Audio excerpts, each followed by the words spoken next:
अस्सलाम वालेकुम मैम। जी वालेकुम अस्सलाम।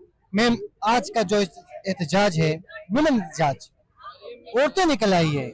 क्या ये पहले नहीं होना चाहिए था कि ये जो महंगाई हुई है उसको उसी वक्त खत्म कर लेते, हुकूमत एक्शन ले लेती? इस पे क्यों महंगाई हो रही है, क्या वजह है?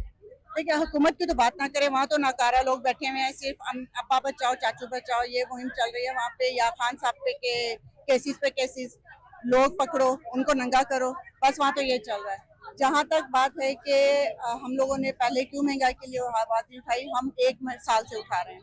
जब से इन्होंने महंगाई ऊपर की है हम हर वक्त उसके लिए आवाज उठाते हैं, लेकिन वो सुनते ही नहीं है, क्योंकि उन्हें तो ये काम ही नहीं है ना कि वो यहाँ पे आके, उन्होंने हुकूमत किस लिए लिया, गरीबों को मारने के लिए या खान साहब को मारने के लिए।